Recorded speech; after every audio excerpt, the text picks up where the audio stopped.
All right, back at it. Got Lucas, my teammate here. We're in the library. This is Athlete Builder. I'm Jim Beebe. Today's guest, Zach Riley, Dr. Zach Riley. A couple things about Zach just right off the bat. Wanted to have him on because he's a real bright guy, PhD, professor, IU, downtown neurology, kinesiology, but also as an athlete, high levels of success as a thrower. Came out of Ball State for his undergrad, spent 4 years there, two-time All-American, Hall of Fame recipient, 2014-2015 class. Threw the hammer in track for Ball State, went on to nationals, took 7th in the world of nationals in the NCAAs in 2002, and then attempted at the Olympics as well in the trials. So strong background throwing, very strong physically, more powerful than strong. And then you add in PhD or neurology, teaches kinesiology down at IU, and been in the throwing world ever since he essentially graduated. So we've crossed paths a few times. He's been out at my gym for a number of contests. We've always followed him from afar. He's helped run some clinics with us with power and explosion, even with my daughter when she had a small stint in throwing in high school. So today, welcome to the show, Zach Riley, Dr. Riley. Thank you for being here. Thanks, Jim. And you didn't say how we met first, though. What year was that? 2016. Yeah, so only a few years in. That was down in that was in Disney, wasn't it? Disney World. Yeah, on a shuttle. On a shuttle bus. So we're done. I'm part of a family of 15 that day. My in-laws want to take all the grandkids to Disney World. So my wife and I, we have our 6, and then her brother had 3. So there's us 8 plus those 5 plus the 2 grandparents, right? So full deal. And we were down at Disney and Universal.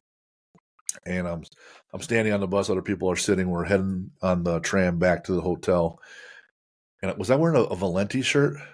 Yeah, Refined Savage.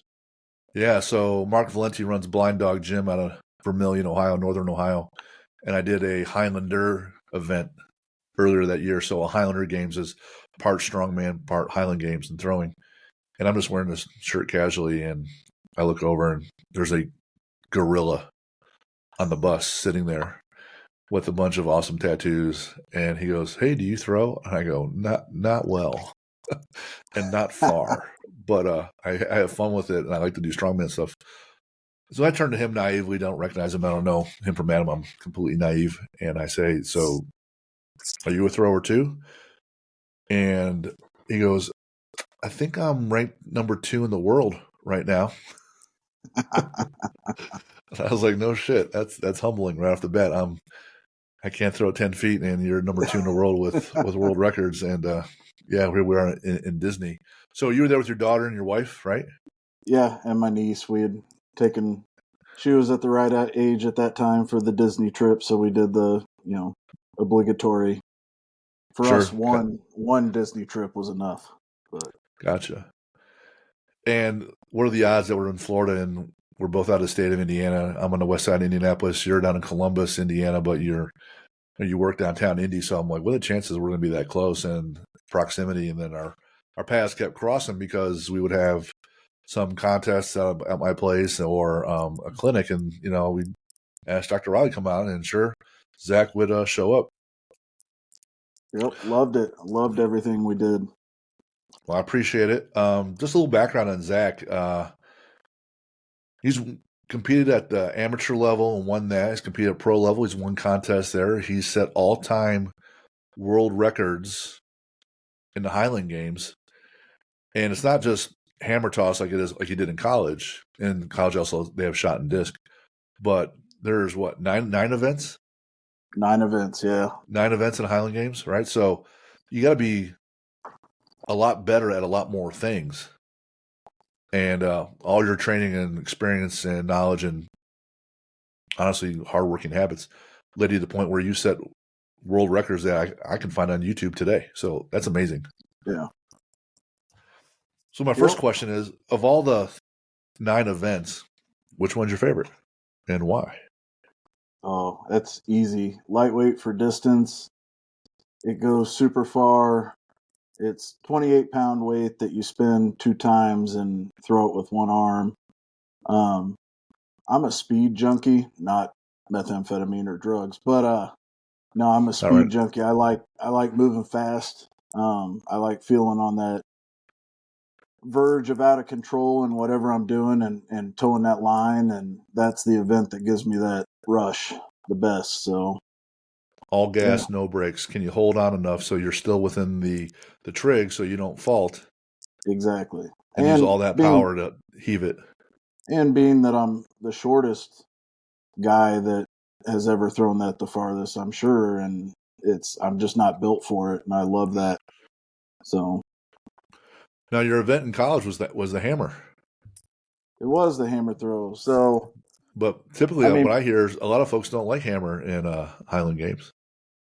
yeah, hammer's fine. I mean, Highland Game's a little different because you can't move your feet.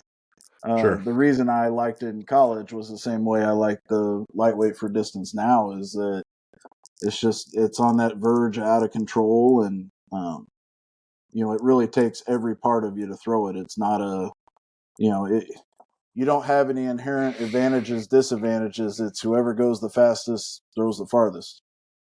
The So release point is kind of important too. it is, but it's anything can be overcome if again, that all gas no brakes. If someone really embraces that, you'd be amazed what you could do. So That's true. That's true. Now, the Muncie area, so you went there for undergrad. Where'd you go to grad school then after that? so I did so I did my undergrad at Muncie, and then I stayed on for my master's in biomechanics at Ball State.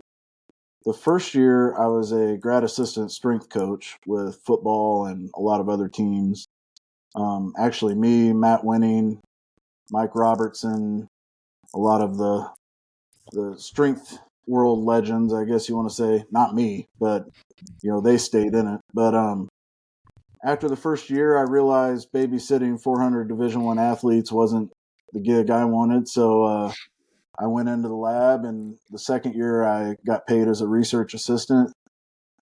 And then once I finished there, I moved out to Colorado, University of Colorado at Boulder. I did my PhD in neuroscience, um, 4 years there, and then I moved to Northwestern in Chicago, to the medical campus downtown Chicago, and I did a fellowship in biomedical engineering there, and then moved down to Indy and started being a professor. So Been there ever since. ever since, the 14th year right now. No kidding. That's awesome. Yeah, you're right. Muncie, Indiana, Ball State, they have some names come out of there, or people that can move serious amounts of weight with Robertson and Matt Winning, uh, both with all-time world records, enormous 2,000 plus totals, super strong, big impact on the strength world as coaches as well. So you're in good company, at least, right? Yeah, but it Right? shows like I still talk to Matt on occasion, Winning, and it's funny because I went over to his gym in Columbus maybe like 2 years ago and spent quite a bit of time with him, just hanging out, not even training wise or anything. And we were just reminiscing about the fact because he stayed in the game, and then I pursued the education, and he's very successful, makes a lot of money, very does his thing. But it's always funny when I see people refer to him now as like the old guru, and I'm thinking, we're the same age. We went went to school the same time. I mean, I know Right? Jim, you know what that feels like, but I'm a good, 6, 7 years older than you. oh yeah, Yeah, I'll old be man 49. Jim. I'll be 49 on Sunday. Right? Right? Right? There you go. Now, your your path, as a young kid to essentially a power sport. No one usually comes out at a young age says, "Hey, I want to be a thrower," unless their parents are throwers, or they're probably Yeah, from Iceland or some Nordic country. yeah. um, so, talk to us about growing up. and how that translated for you through middle school, high school, college, that, you know what, maybe this is really a better gig for me than maybe some other sports? Well, I had a really interesting path in that growing up in Southern Indiana. First of all, the important thing is neither of my parents ever played a sport in their life. In fact, my dad always says the only time he ever worked out in his life was in basic training before he went to Vietnam. Mm. So that kind of shows you um, I was just never around it. But then when I was young, and I have an older sister, she never played a sport. But when I was young, my parents got me into soccer. And soccer was really the first love. I think that's where I developed a lot of my coordination and lower leg strength. And then, the typical baseball, basketball, football. Um, but I think what really shaped me, and a lot of that was I was on, I was always on bad teams. And despite being good on those teams, I was always on bad teams. We lost all the time. I mean, high school, I went to Columbus North. We were largest class, and it, we would win 2 games a year. I mean, Mm. regularly 2 games a year. And I always hated it because no matter what I did personally, didn't really matter. And I realized the other people didn't take it as seriously as I did. And then so I never had done track. I had always done other sports. And then senior year of high school, I had friends that are like, well, you should come out and throw shot put. You love lifting. And, um, at that time I was only 185 pounds, but by senior year, I had a 600-pound deadlift, a 300-pound clean, 350 bench. I mean, at 185 pounds. So I knew the strength was there.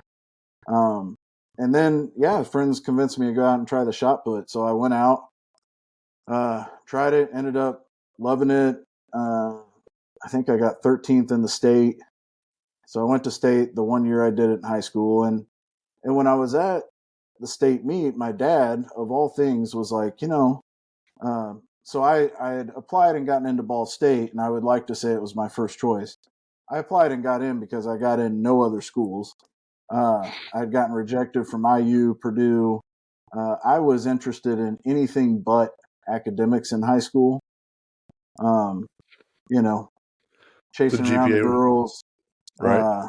yeah, partying, doing about everything that didn't involve success later in life, and but at that time, luckily, Ball State, if you just paid the application fee, I swear they took you. It was not like it is today. I mean, now it's actually kind of hard to get into, but no, at that time, it might as well have been Ivy Tech. It was just sign up and you were in. And so I was already planning on going there. And my dad uh, he emailed the track coach, I believe it was, the head coach at the time, Joe Rogers, who was a legendary distance coach at Ball State. But he just said, my son's coming there. He just competed at the state meet, got 13th, whatever. What's the chances he could walk on? And Joe Rogers said, well, tell him to come to this meeting at this time, blah, blah, blah. And that was my introduction to college athletics. And it was pretty funny because I moved up there, started the semester, went to the call out meeting, did all that, did about 2 weeks of training. Then I decided that college athletics wasn't for me and partying was. So then I quit for about 2.5 months. Didn't do any training, didn't do any throwing, didn't all I effectively did was drink um, and party. And then one day, I think it was like November, guy who ended up being super influential in my life ended up being my roommate the rest of college, but Brian Troxel, um, he had thrown at Newcastle and he was in my regional in high school, and he had seen me throw and win regionals in high school, and he's like, what are you doing, dude? You have this opportunity and all you're doing is partying. And so he convinced me to come back out for the team around November, December freshman year. So So when you walk in to talk to the coach, hey, I know I quit. Can I come back and give it another shot? How's that go? Oh, I just showed up at practice. I didn't even say nothing. I'm here now. Yeah, Don't mind me. I Don't didn't mind even. me. Where do you want me to But throw it? but the funny thing is I was such a nobody. It didn't matter. Gotcha. It really. I wasn't moving the needle for anything. I mean, I was inconsequential. So whether I was out there or not did not matter. Okay. So then we get to track season, indoor season freshman year, and I had thrown in a couple meets. I had thrown the shot put around like 49, 50 feet, and you move up to the 16-pound shot in college, and somehow I ended up being the two, sometimes one shot putter on our team. And then between indoor and outdoor, I was like, well, I'm not going to get much better because at that time, 5'11", 220 pounds. And so I switched to the spin, the rotational shot put, literally over spring break, my freshman year. And then I came out and threw 52, 53 and qualified for a lot of other meets and ended up making conference in the shot put.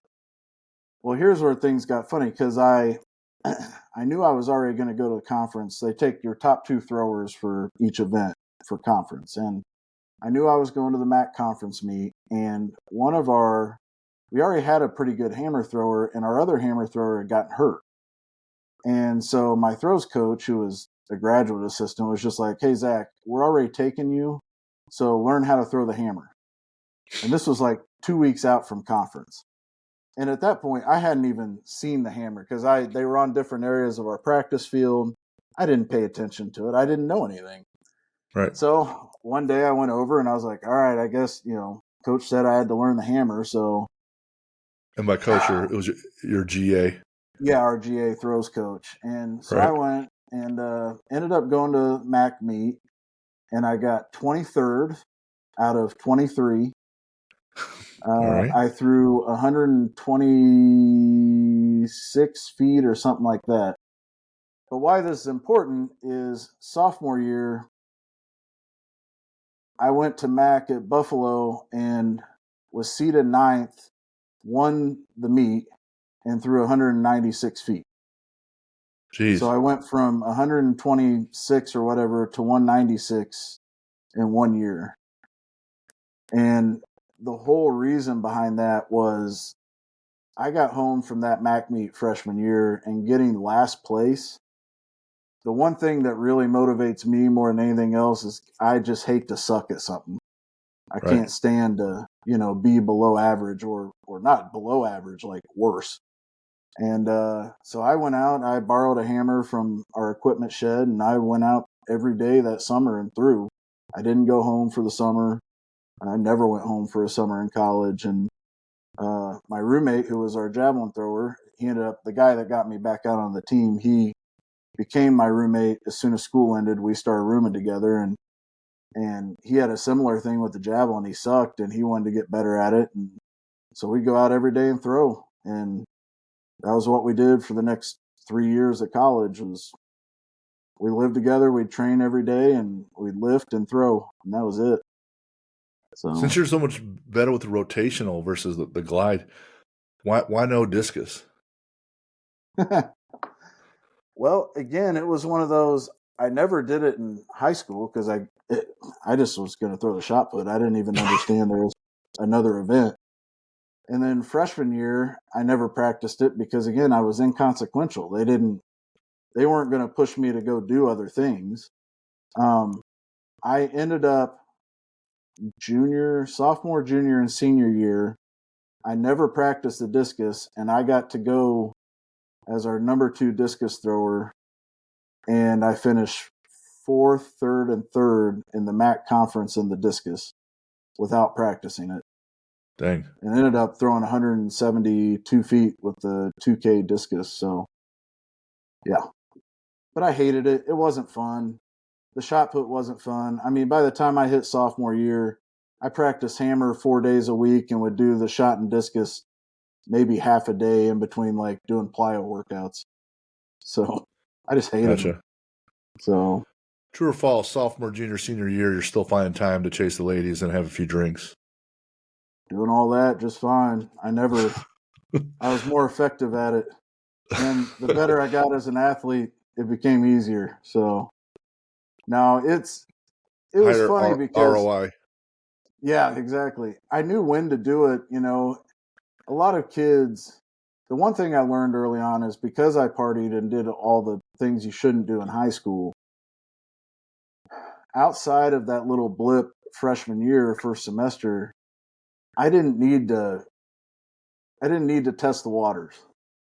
I knew what parties were like. I knew, so it wasn't one of those things where I needed to go buck wild all the time. So then once I settled into actually being a Division One athlete, Saturday nights were fine. Occasionally if we were out of season, it'd be Friday, Saturday, but it was regularly, sophomore, junior, senior year, I was qualifying for these track meets and going all over the country, and they would literally just put me on a plane alone and fly to these meets because no one else would qualify for them on our team. So for instance, I flew to New York City for an indoor meet like 2 months after 9/11 by myself. I remember circling the city and the guy coming over the radio on the plane saying, "Oh, look down, you can still see the smoldering." But it was one of those like they just put me on a plane and say, "All right, you're going to go compete here." And so then I'd get back at 3 a.m. on a Sunday morning, and all my roommates would, be still up partying, and it was just different though, and I understood Sure. that. I was fine with that, and I knew I'd still have my time. So Did they even send a coach with you, or you just go by yourself? half the time I'd have a coach, half the time by myself. It really Okay. just like NCAA's, they would send the head coach would go mainly because he wanted to just go. Sure. And I probably shouldn't say this, but usually as soon as I competed and would get an All American award, we'd go out drinking and so Right. life was good. Life was good. Had Different did time.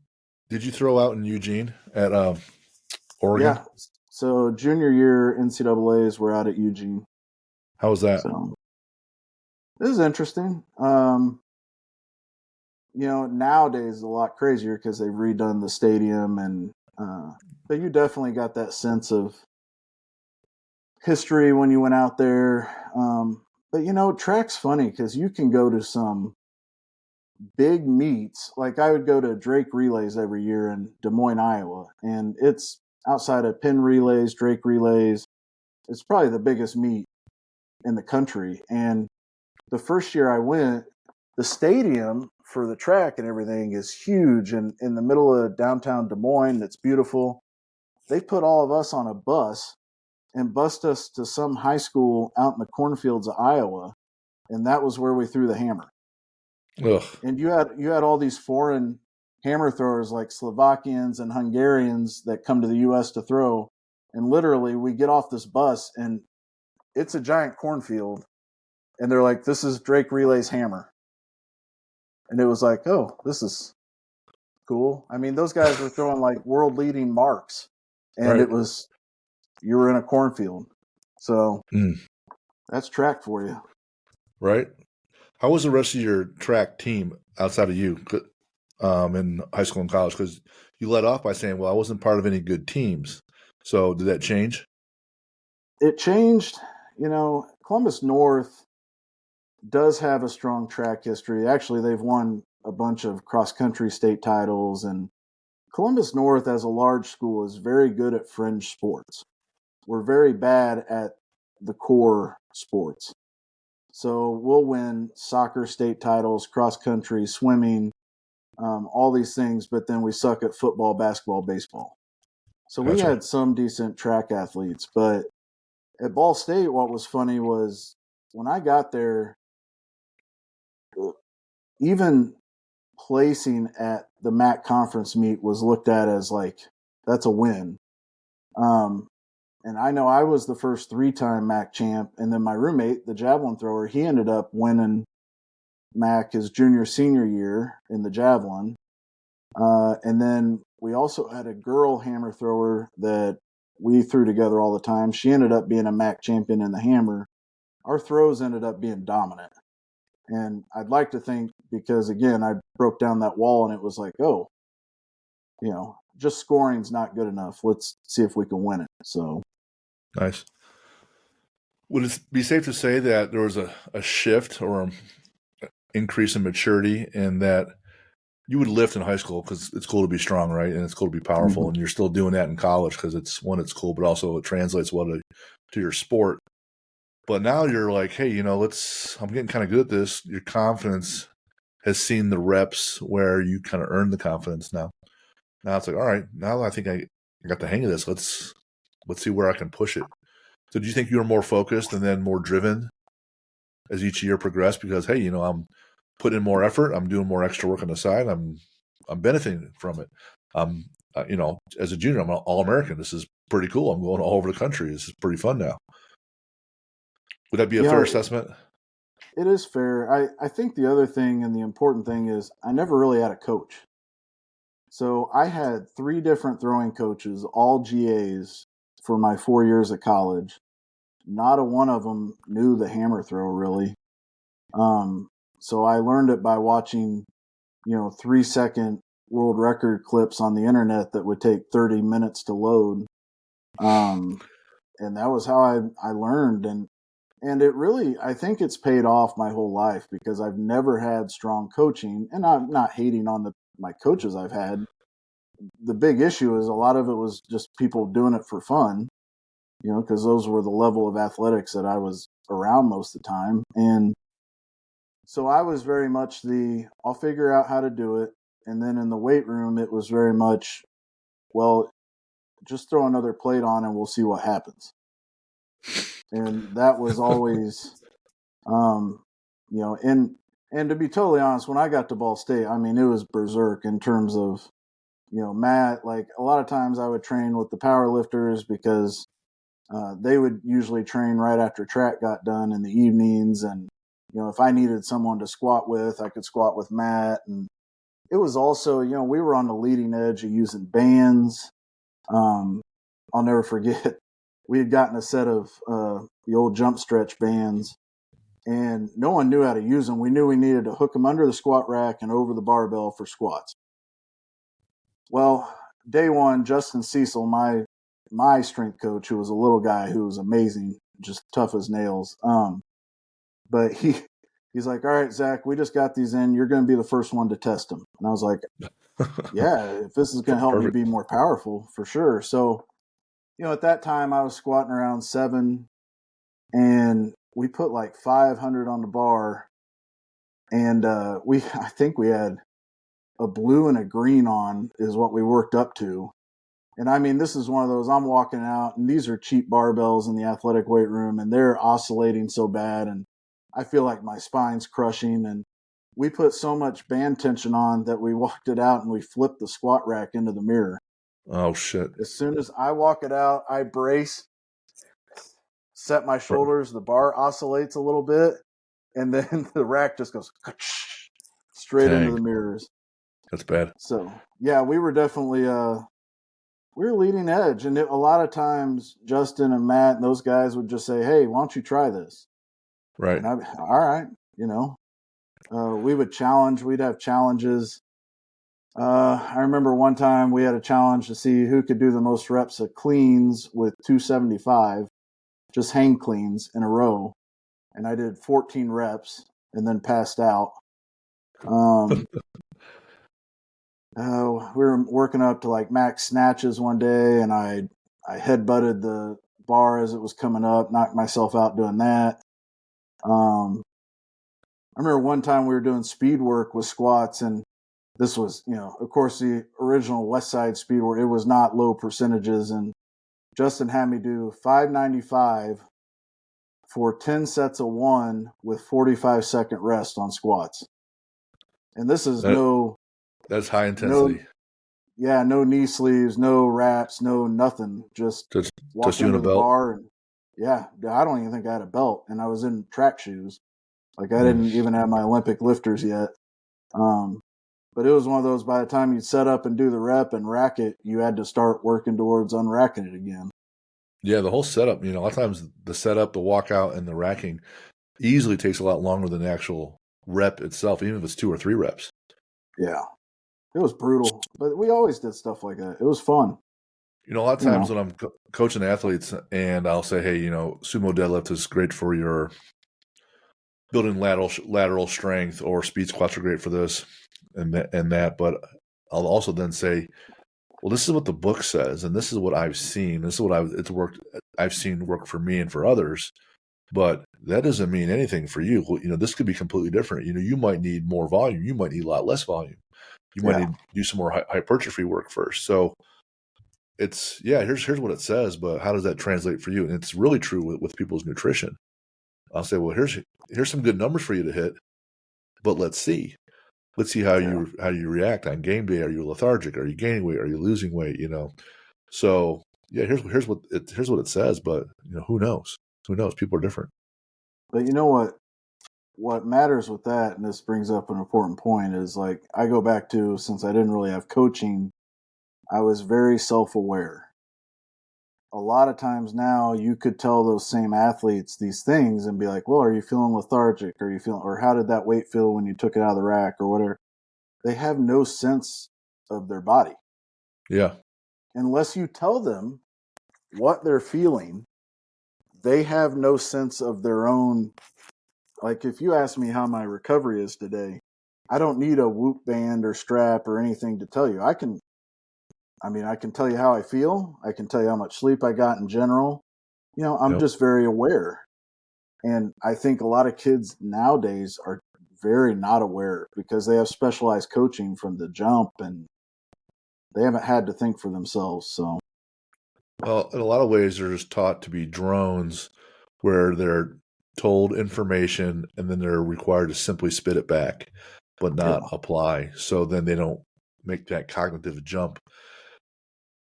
So I can teach someone and saying, hey, well, this is what I see. Your knees are coming in. Looks like your glutes are weak. Or I can also teach them, say, here's ways you can measure your recovery and how you're performing, And after a while, you really don't need to do those things any longer if you have some kind of sense about yourself. Hey, this is what happens. Like there's plenty of guys that go out and get hammered and lift just fine the next morning, right? mm-hmm. They get drunk as shit and they're lifting just fine. Where if I drank 3 days in a row and I came in on a Saturday to hit a big squat, like there's no chance. Yeah. And it's also in the same person, it's completely different when you're 21 in college versus me about to be 49, right? Yep. But that's knowing yourself. Where I would get in trouble is that I'd say, hey, I know I've done this before. I should be fine. And it might be, a few years ago, I was all right at that, Yeah. So it's, get a little ego in the way there a little bit. What's something that you wish you knew in high school that you know now in terms of like progressing as an athlete? Just knowing that I am capable and I belong in that upper tier with everyone else. I came from a background where doing anything was cool, right? Like just getting to compete was cool, and I didn't know that. How do I say? A lot of kids, they know they're special from the jump. Like the young basketball player. Maybe they're tall and they're coordinated, and they know they're talented from the jump. I did not recognize that I had any talent whatsoever, just personally, internally, until I was a sophomore in college. Despite being, MVP of football team and all these other things, to me that was just because, well, I was strong. I was mean, and I was, and that helped, but I didn't realize I had talent. And I wish someone earlier on would have grabbed me and said, "Look, dude, you have no idea what you're capable of. Let's do X, Y, and Z and get you there." I just didn't have that, so I had to find that on my own. I would say confidence comes from reps, and I would say you probably didn't have enough reps at that point to say, hey, I'm good at this. Until you got to that level and you looked around and like, wow, I'm kind of on the podium here quite a bit, and maybe I am actually pretty good at this, right? So it probably takes a little while, don't you think? It does, and right. again, nowadays they have people like you and, Unbreakable, and you have places to cultivate and groom these kids. We didn't, even Columbus North being this huge school, our weight room when I was there was down in a boiler room, and we had a platform, a squat rack, and a bench. Mm. And there was no required lifting. It was just me and a couple other football buddies would go lift because we wanted to be jacked. That was it. And that And was we'd it. read So the latest. Yeah, we'd read the latest Muscle and Fitness, then go down and do that workout. because a 600 deadlift as a kid is no joke. That's a legit number. And 185, 200 pounds, you're over 3 times body weight. That's enormous, right? Two Yeah, times body weight bench, and then the squat must have been in the fives. So to say I just yep, did that because I had one rack in a magazine kind of hurts my feelings a little bit. It's like, shoot, because I like the Muscle and Fitness magazines. Those are always fun to read. But I was like, dang, like I got that strong just from steadily applying it over and over again, right? And yeah, that's really one of the things that I come back to with these kids or adults that I don't know if I'm on an island or not, but I'm that guy that believes in the whole Rocky scenario where if you just keep pushing a little bit every day, you actually got a shot to be anything. And I try, I believe that. And I don't know, probably because I watched that movie at such a young age and got burned in my psyche. But if you really just keep pushing every day and you just hold on yeah, versus just give up and fade away, like you really got a shot to do something. And I come to these yeah, kids, I'm like, you could play in college, and once you're in college, you're one day away. Like football plays on Saturday, you're one day away. The NFL plays on Sunday. You started on Wednesday with those yeah. terrible night games at 10 years old. Like you're there.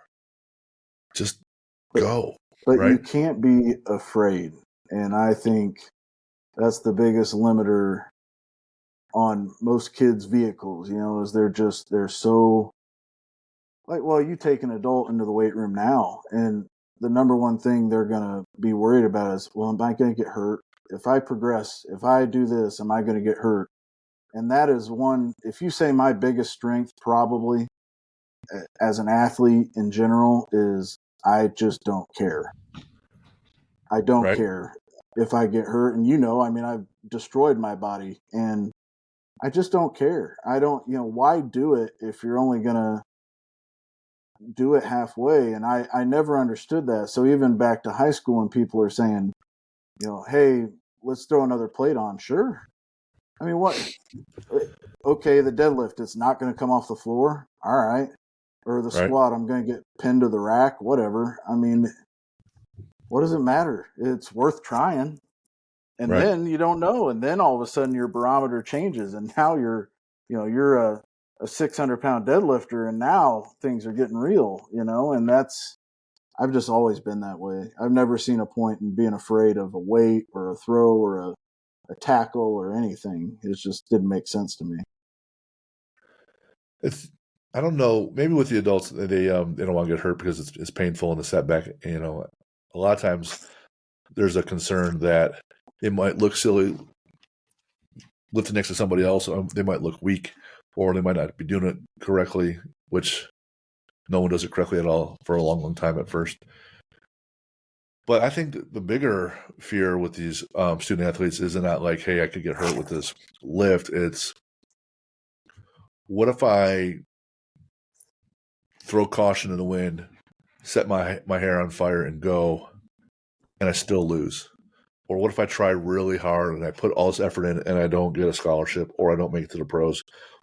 What then? What is my self worth then? And then they'll take it so far as, well, if no one sees me trying really hard and doing the extra work, then no one really knows. So then it didn't really happen. So Yeah. if I don't make it, well, it's okay. No one really knew I was doing extra work. Oh, that person, he did all this extra work and still didn't make it. What a loser, what a pussy, right? Yeah. And so it come back to that man in the arena quote that, hey, this person's in the fight and they're putting it out there. Like Yep.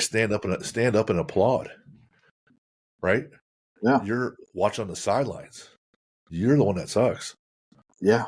Get in the fight Well, and that's give it a shot. a good example. Like my sophomore year in the hammer throw, I went in seated ninth with maybe a 180-foot throw, and we went to Buffalo for MAC. And Buffalo in May is still Buffalo. And we were warming up, and I snuck into the finals, like the eighth guy or something. And I mean, all these guys seated above me, seniors, juniors that have thrown long ways.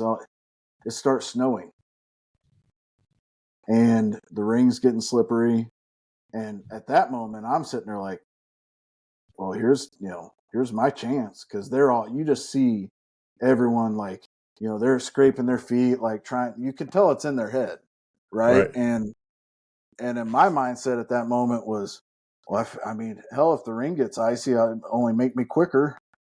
Right. What's the Less harm in that?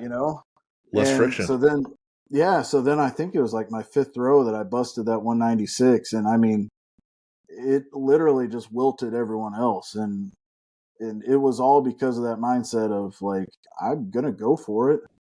You know what? If I ate shit and fell on my ass, I do that in practice all the time. That's not a big deal.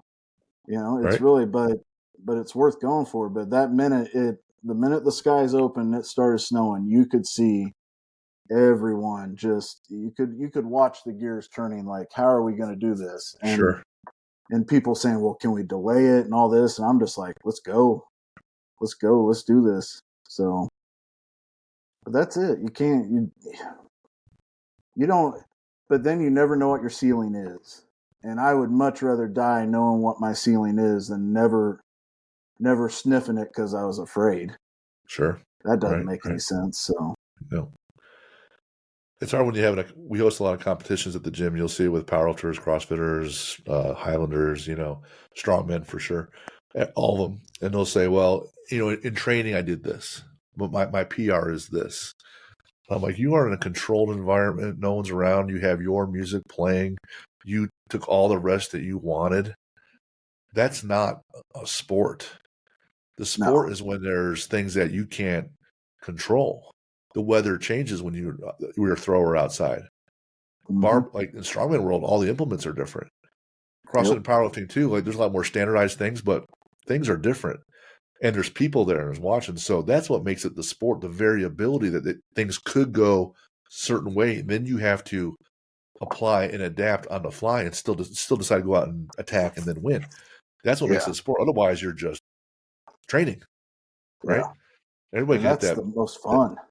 right. So now it's like, hey, me versus you. Let's see what we got. Yeah. You could win. Okay, Yep. I'm gonna Yeah. give I it a love swing. that. I love that part of it. To me, there's nothing better than, I mean, that's why I've stuck around throwing until I was, mid early 40s.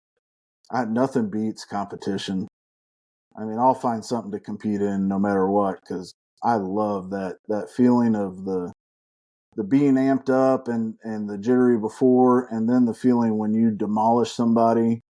That feeling of, I mean, quite literally, I am dominant over you, Right. and then also the feeling of when you get beat, going, I have to look back to where I went wrong, Sure. and if I fix that, then the likelihood that I'll taste defeat again goes down.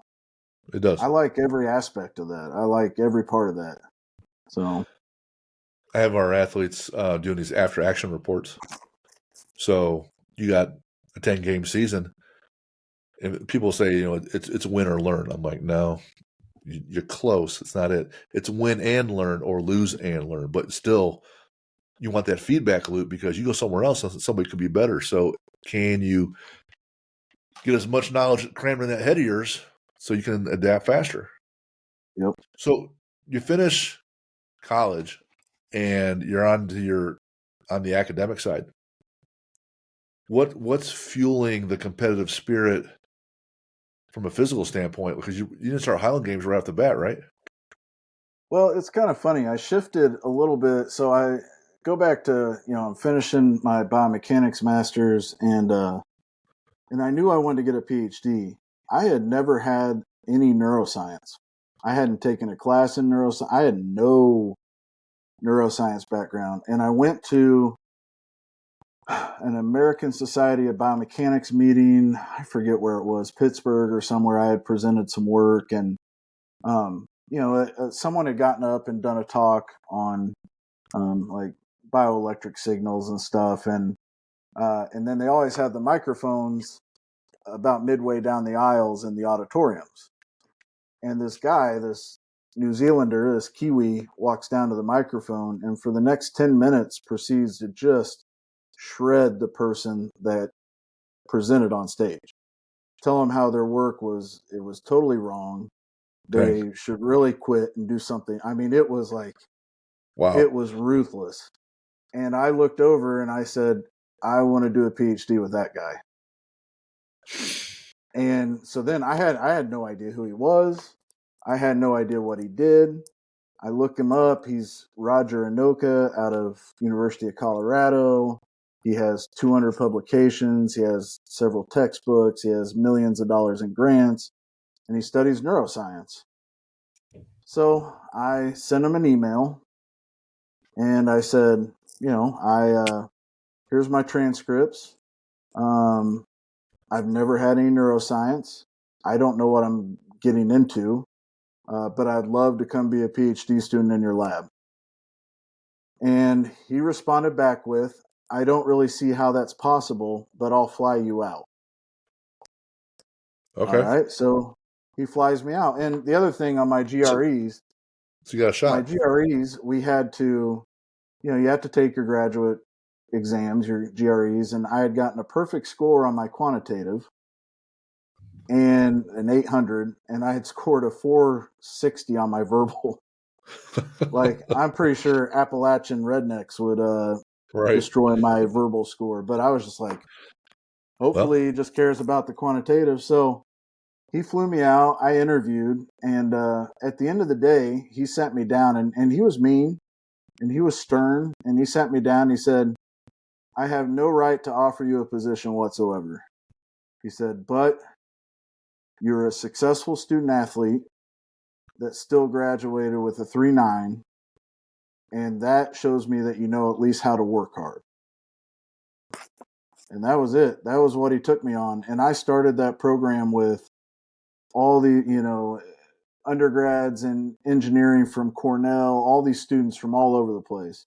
And here I was from Ball State, which no one even knew what it was, had no background. In the first semester, I'm teaching neurophysiology for them.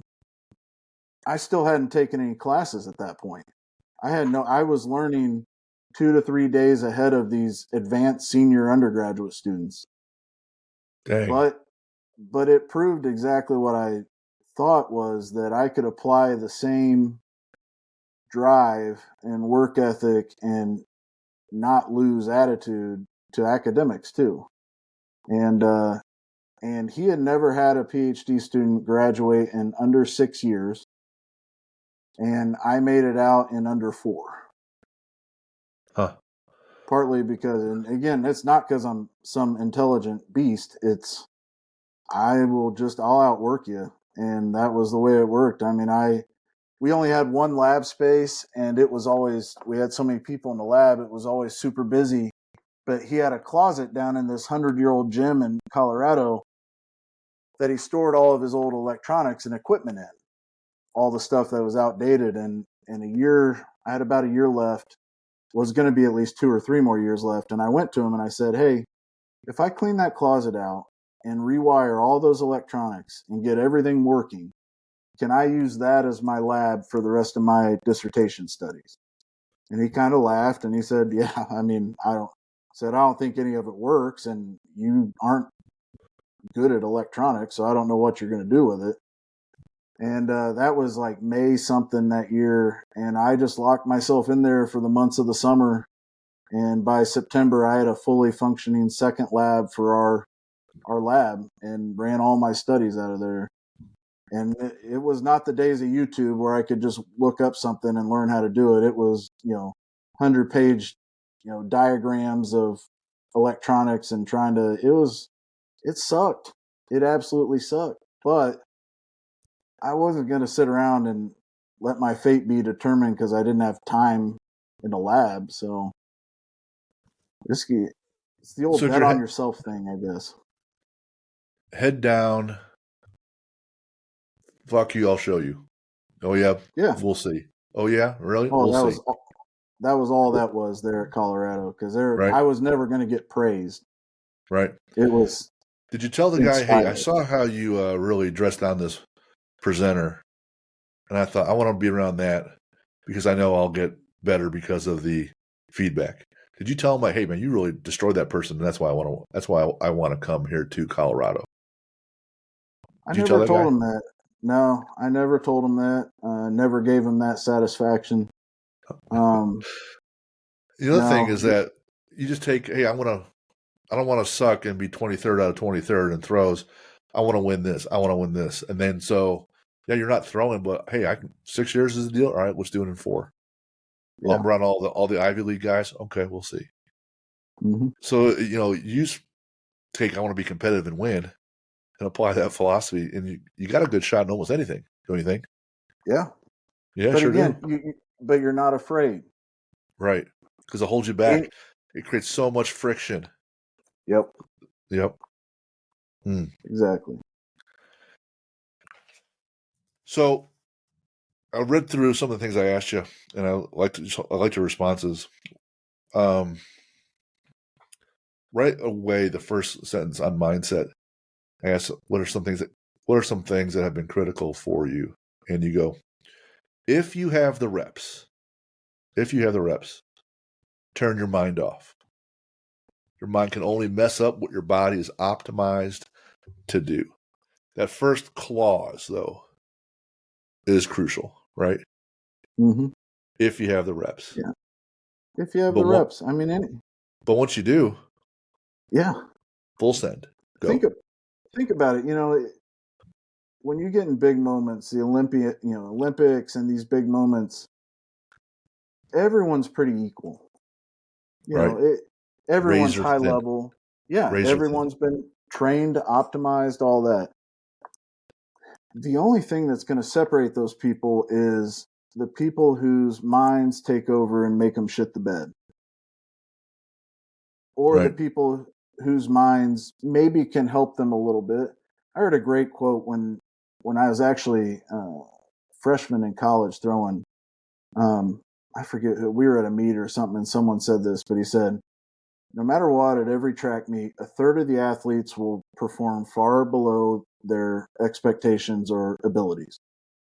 A third of the athletes will perform right at their expectations or abilities, and a third of the athletes will outperform their expectations and abilities. If you get in your head and allow your mind in there, more likely you're always going to be in the bottom third Yeah. Always because holding yourself down.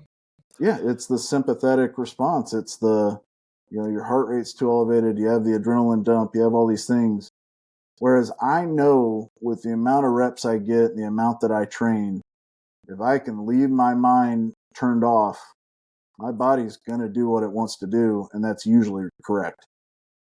So, And for those that are listening, you say a sympathetic response. That's not like being having sympathy. It's a sympathetic no, versus parasympathetic nervous system, yeah. right? Yeah. Yeah, I got you, bro. It's getting too amped up. It's it's getting the cold and clammy hands. It's when you have to pee 14 times before an event. It's your the cold sweats. It's your body self sabotaging itself because it knows, well, we're trying to protect ourselves. Right. We don't want to protect ourselves in high level competition. What's the fun in that? Got to go. It's at least worthwhile to understand at the earliest age possible how your body wants to react, Hmm. so that you can train it not to. Right. Yeah, So you can dictate, hey, this is what happens. I'm going to breathe through this. I'm going to go for a walk, have a drink of water. I'm good to go. Or people listen to certain music to get them centered or calmed down. Like a lot of people aren't listening to high voltage ramp. They could be listening to Tibetan chant music or classical music, just kind of calm it down, so that when it's time to go, it's time to go. But you'll see people at powerlifting meets too. They'll be pacing, getting yeah, all fired up, and they're a whole heat away from lifting. And I'm like, dude, remember when Tyler Miller was handling me for one of my meets. He goes, "Jim, you just sit down over there and have a good time. And when it's time to warm up, we warm up. And when it's time to fight, you're going to fight on this one lift." I go, "Okay." Yep. So it was really, really helpful. On the knowledge piece, I like this part also. What's been critical for you, not buying into a single dogma. I do what works for me and what works for athletes I coach. I don't care what the training is. If we figure out it is helping, we do it. That's huge, right? Because some people might say linear periodization is better, or a lot of high reps, or conjugate, or whatever, and they all have their place. Mm-hmm. What's getting the most for you, right? Yeah, and especially when you're working with, maybe a little less so with young athletes, but everyone I coach are adult Highland Game athletes, powerlifters, Olympic weightlifters, and here's the reality. It's about fourth or fifth down on their list of priorities in life. So what the hell good is it for me measuring down to the lowest rep, to the lowest percentage, to everything in such fine detail, when they're going to go home and have to take their kid to the ER tonight and not get any sleep tonight, which had the bigger impact, right? So I follow much more of the general, like, hey, we know you like this, it makes it work, it's rooted in science, right? It's still anecdotally helping other people. Let's just do it. I have plenty of athletes. I am a huge proponent of the Olympic lifts. You know that, Jim. Oh, yeah. But I have athletes that don't do the Olympic lifts. I don't care. If it's not something you ever felt you benefited from, but you benefited from trap bar deadlift jumps and stuff like that, then that's what we're going to do. Yep. Why do I care about that? So just for context, for those that don't get it, best all-time hang power snatch? Roughly. Power snatch, 345, so 160 kilos. Right. Roughly. Yeah. And with cleans, are you actually catching the cleans, or are you just doing clean pulls for your bigger numbers? The heaviest that I've ever caught is 205 kilos. Hang clean. So mid-fours. Yeah. Mid-fours. But you also got to squat too a little bit, right? Yep. Front squat, back squat, more front squat. So in the Highland Games, most things are front loaded for you. So front squat's going to translate a little bit better, right? Yep. 500 squatter there. I front squatted 650. So it's and close. back squatted 730. So you got to have a big enough base with the big lifts, so your power lifts, you can move big weight there too. Like if you can't stand up with 100 kilos, you sure can't snatch it, right? Oh, exactly. And you're pretty strong in high school, then through college. If that's your base, developing the power numbers is pretty easy then, isn't it? As long as you're consistent at it and applying. The hardest part for me was limiting areas that I didn't need to exploit. Sure. I didn't need an 800-pound squat. It wasn't going to benefit me. There's a certain limit of where it became diminishing returns. And there was a point where the training was wrecking me so bad that if I couldn't throw, then what was the point in doing all the squatting? Once So your it was squat knowing how to. once it's good enough, you just check that box. Okay, well, I'm going to move a lighter weight much faster, right? So the last 8 years of Highland Games, my barometer was I should be able to front squat 550 for 2. Okay. If I can do that any time of year, my squats are fine. I don't need to push them. I just need to do maintenance.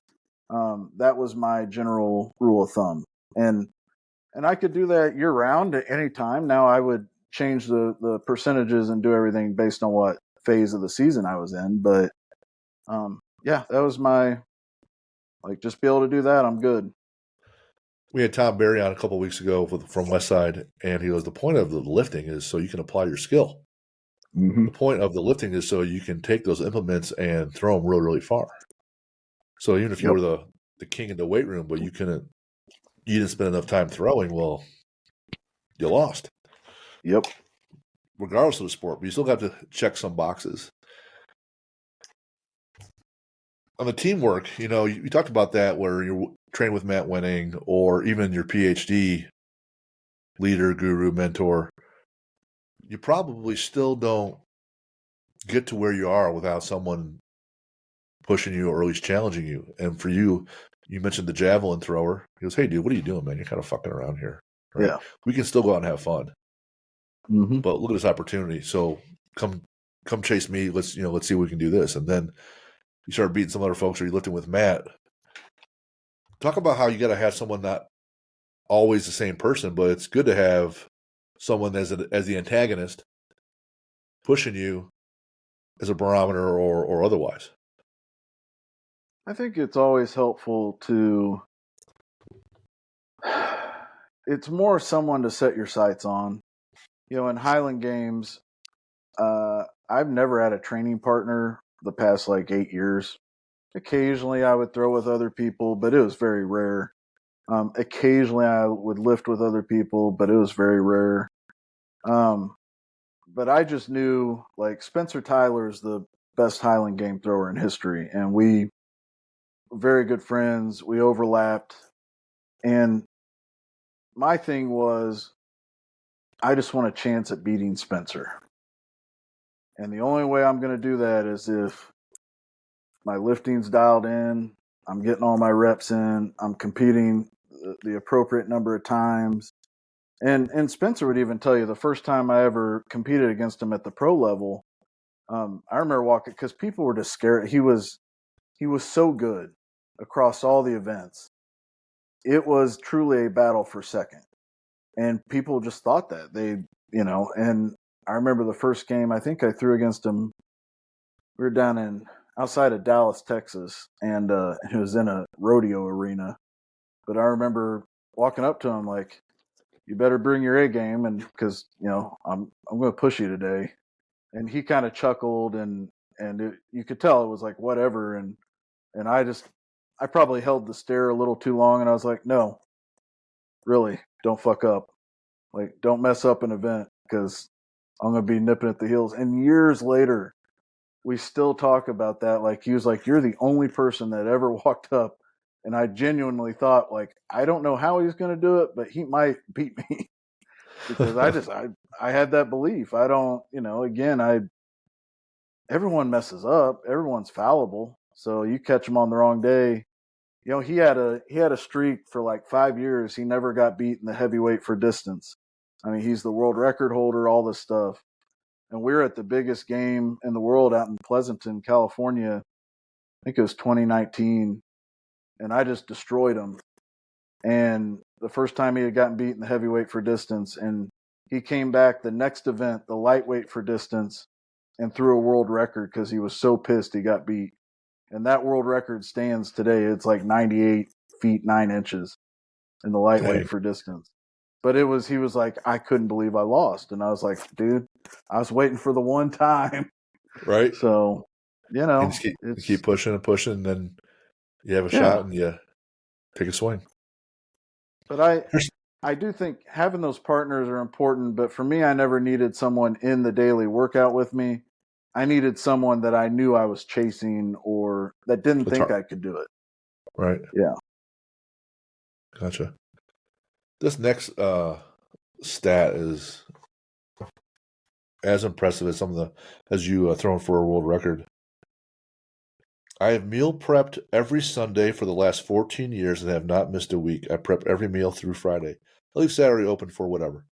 I don't have to think about nutrition at all. It is Tupperware and go. Yep. 14 years, bro. That is amazing discipline. That's amazing tenacity. And in any sport, I always say it's about 2/3 of your success is going to come from how you fueled yourself over time Mm-hmm.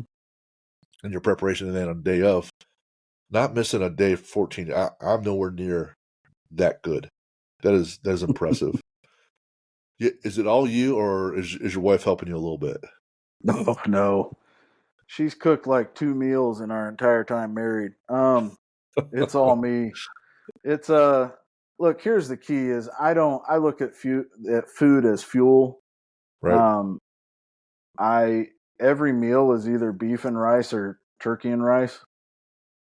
and it's been that way. I mean, at least that for the last 7 or 8 years, it never deviates. I just plow it down, and then I'll have an apple or maybe some veggies on the side. But it's always the same, and I cook every Sunday morning at 5 or 6 a.m. Knock it out. Um, if we have something going or I'm out of town or something, at the latest I might do it, Sunday night or early Monday morning. But I'm getting it done. So you eat a I lot of the just same things. You just get. It's obviously boring, but who cares, right? Because it's just yeah, the next. It's the next task. yeah, and more Like importantly, I know I digest it well. I'm not walking around farting everywhere right, because I'm trying these new foods and doing, like there's solace in the consistency. So for sure. Man, 14 years. I haven't had anybody put up with me for 14 years, I let know it's alone amazing. right. And it's still like, even though I've been kind of retired, I still do it every Sunday. I just don't know. I don't want to leave for work and not have food in my bag ready for the day. It freaks me out. What age were you when you got back in the Highland Games and started competing? That wasn't until 34, 35 years old. Did you I still took a live lot for of time. all those years? Yeah, I didn't do anything well, part of the issue too was from 2000. So from being 24 years of age when I walked away from hammer throw to 35, I had a number of I had back surgeries, shoulder surgeries. I had done a lot of damage in a short period of time, and then add to that, I was just so busy with school. I took up a lot of other things. I did competitive judo for a number of years. Um, Mountain biked a lot. I did a lot of other stuff, but it wasn't really. It was more just because, again, I wanted to compete. But then, actually, Sarah Sparks or Sarah Branham, um, around 2013, she was a hammer thrower, wire hammer, up at Indiana Wesleyan or Trine or one of those. She was really good, but she never really had a coach. And somehow she had found me through something, social media, and she reached out and said, "Hey, I'm going to keep throwing for a couple more years just on my own. I need a coach." And I was like, "Well, I mean, I haven't done it for a long time, but I'll come out and coach you." And I had coached her for maybe 1 or 2 years. And then she said, "Why don't you come out?" Because she had done a couple Highland games. She said, "Why don't you come out and try a Highland game?" And I was like, "Listen, if you hit 200 feet in the hammer throw in wire hammer, I'll go do a Highland game." And she went out to California for a meet and threw over 200 feet. And so then the next week, like next month, maybe down here in Columbus, I signed up to do the Columbus Scottish Festival, um, which was pretty funny because, typically you start with the C class, the lowest class, or novices, Let and me then you guess. work up to B's and A's. And He's like, nah, I fuck it. si- Put me in there with everybody else. well, I signed up as a B mainly because Uh-huh. I didn't know what the classes meant. Um, but then I ended up throwing with the A's, and I won the game overall. And it wasn't one of those where I had prepped by watching YouTube. And I mean, I just showed up. It was literally I hadn't even looked up what the events were. Um, yeah, and then that set it off. And uh, then I think I competed around 80 amateur games before I turned pro, and I think I lost one outright, and then I tied for first in another one, and I won every other one.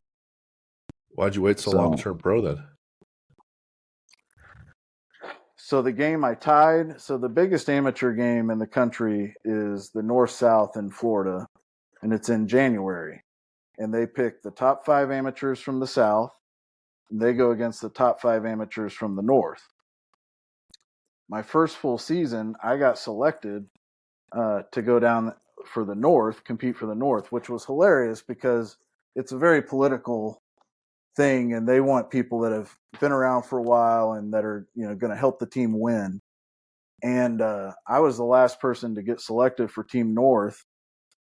And at the time, the South had a guy getting ready to turn pro, Dan Tennyson, another good buddy of mine, but he was like lights out. He was getting ready to turn pro. He was amazing. And I showed up down there and I tied him for points. He won 4 events, individual events, and I won the other 3. He got second in all the ones that I won. I got second in all the ones that he won. But because of the tie, it then went to the individual point wins, so he got the win. We tied with the same score, but Right. he got the ultimate win. But our North team just decimated the South. Nice. And everyone's like, we didn't know you were this good, blah, blah. I was like, to be honest, I didn't know I was either. But I stayed amateur a whole nother year because I wanted to go back and win that game. Okay. So then the next year, I dominated, and our North team won by the largest margin I think it ever had. So beautiful. Then I turned pro. You competed internationally? So Canada. But not like Ireland and Scotland. Nothing out there in Europe. No. There's no money to be made. So once you go pro, the name of the game is make money. And the money games are here in the US. Okay. Yeah, gotcha. A lot of guys will go to Scotland to do the circuit to say they did it once. Sure. But no one goes there for they don't pay well, the equipment sucks. It's a lot more pomp and circumstance and a lot less throwing. You know, I do like the bagpipes. I really do.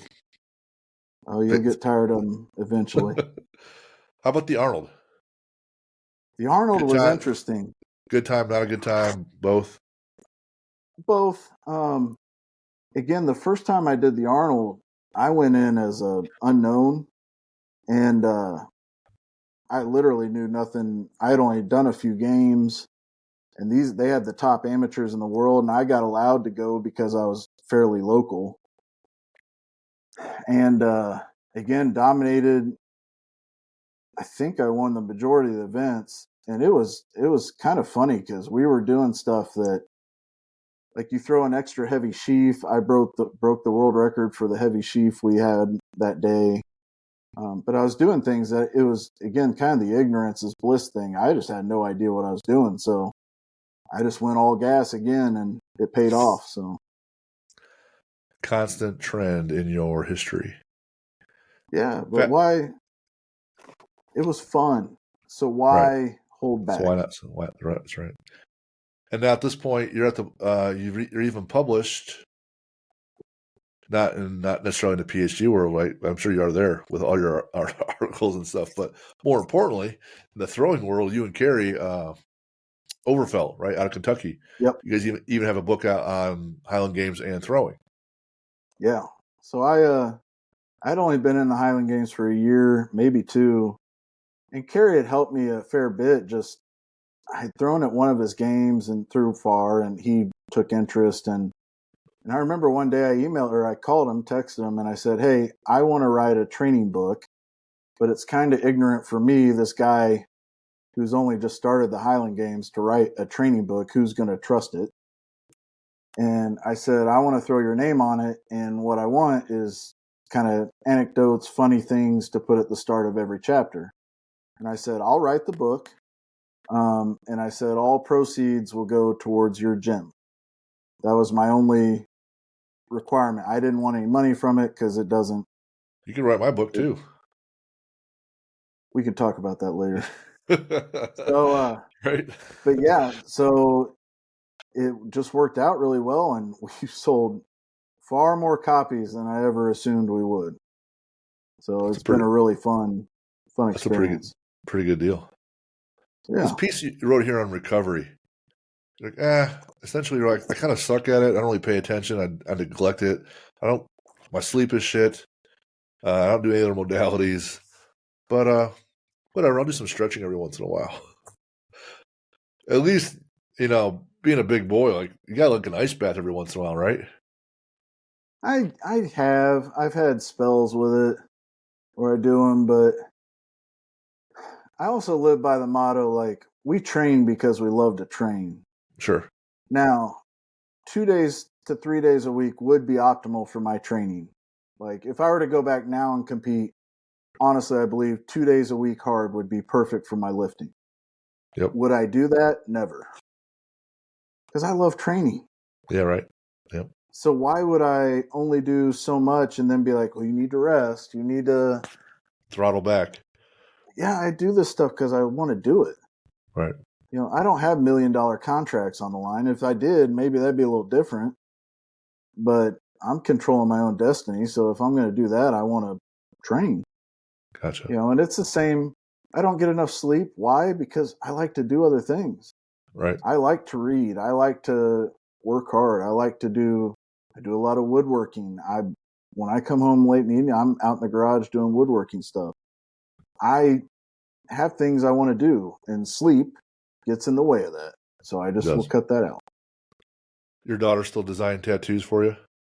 Oh yeah, I still have plenty of. So when I first met you, I see a number of I'll say more professionally designed tattoos, right? And then I see it looks like someone had a coloring crayon on some paper, made a drawing, and that's on your arm, and you're like, yeah, sure enough. So your little daughter would draw something for you. Next thing you know, it's imprinted on your body to go along with painted fingernails and toenails, right? Because your daughter, she's a cheerleader, right? She was. Now she's full into theater and show choir, and now she's a true performer in high school. So gotcha. Well, no one's really going to argue with Zach when he's as thick as he is, but also fun to talk to. And by his own words, he likes to hurt people. Yeah. But he's covered in tattoos, and that looks like little drawings from little kids, and his toes and fingers are all painted red, white, blue, pink, and orange and yellow. So, a little fun fact. Any other advice for student athletes? Because the premise of the show is called Athlete Builder. We're trying to work with, whether it's kids or adults, everyone, you look at yourself as a physical specimen and you want to see what you can become physically. Any other advice or parting words for those folks from your tutelage? You may think you're working hard enough, but the reality is you probably aren't. Yeah. Push more. Yeah. When you're training, what do you like to listen to?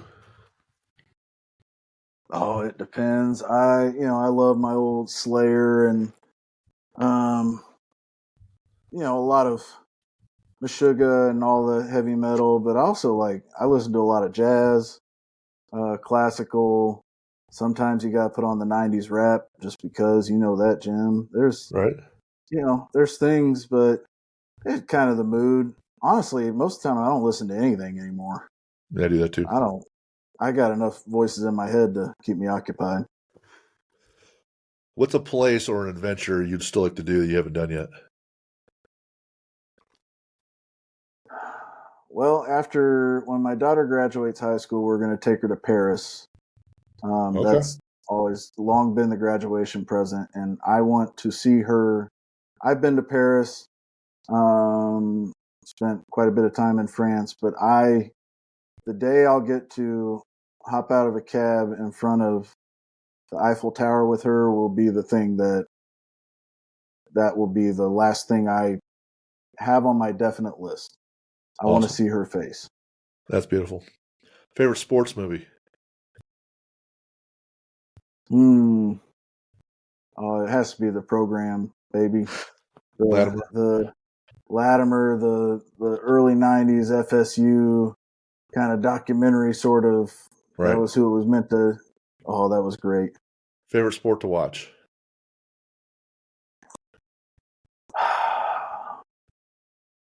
Probably wrestling, Olympic wrestling, not professional wrestling. Right. Olympic wrestling, Olympic weightlifting, MMA. I don't watch football at all. I get no joy out of watching football anymore. I really don't watch any other mainstream sports. Favorite athlete to watch perform?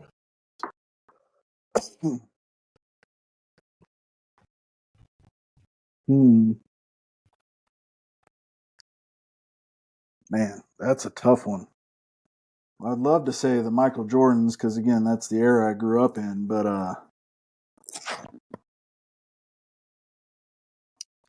Ryan Krauser in the shot put, the world record holder, current shot putter.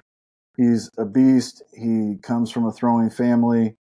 He's physically more gifted than anyone out there, but he combines that with a very analytical mind, and it's awesome to watch him. Awesome. Favorite book? Oh, the Masters Highland Games training manual. What else? Written by yours truly. That's right. I read a lot of different things from the business world and just stuff that I've gotten into. It's kind of like when I say I don't follow the same dogma for training. I don't really follow. I think let's say 70% of what I read is good, and 30% it's marketing bullshit, and they can all be in the same book. Right. So I kind of take everything with the same grain of salt. Gotcha. Favorite superhero? Batman. Favorite villain? Batman. Because he's kind of a villain too. He's a dick. Can be. And he doesn't have superpowers, so it's awesome. You get one lift in the gym. This is your lift going forward. What's your favorite lift? Snatches. Easy. If you had 10 million, what job would you do? I would open up a gym slash field slash cheer gym slash wrestling center all under one giant roof and manage that building and hire my best friends as coaches that I've had, and we would be the most dominant in wrestling, Olympic weightlifting, cheerleading, Highland Games, track and field. It'd be awesome. That'd be fun. Do you have a quote you like more than others? I don't know who said it, but I say it to athletes I coach all the time, and that's "don't suck." Like it's a really simple, it's just don't suck. Like if you're going to compete at something, don't suck. We were judging one of the contests we had at our place, and I don't know if it was Snodgrass or whoever, but one person threw, and usually the ones that are better are always given the newbies, pointers because they, I and others we didn't know what the hell we were doing, or spinning the wrong way probably, and so somebody that was actually pretty decent but had a bad throw, had a miss. Chris turns to him, just looks at him, and goes, "Man, just do better, dude." Yeah. And that's it. And that's all the time. That's those guys. They're always having a good time, and they're saying shit like that. And just do better. I'm like, oh, got it. I got it now. Thank you. But that goes along exactly with what we've been saying. Yeah. What, get out of your head, dude. Yeah. There's not a solution to every single thing that goes wrong. Sometimes things just go wrong. That's true. Tim Grover points out that winning does not care about you, and he says, you could do everything right and have your best game ever and still get your ass handed to you and get beat. Or you might get cheated and still lose, right? That it happens. But that's why it's a sport then. So that makes it okay. Man, Zach, as always, love hanging out and talking with you. Love having you at my gym or competing.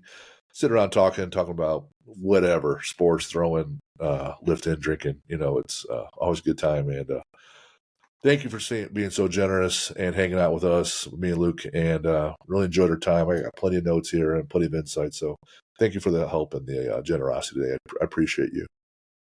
Well, thank you, Luke. Thank you, Jim. It's always a pleasure. All right.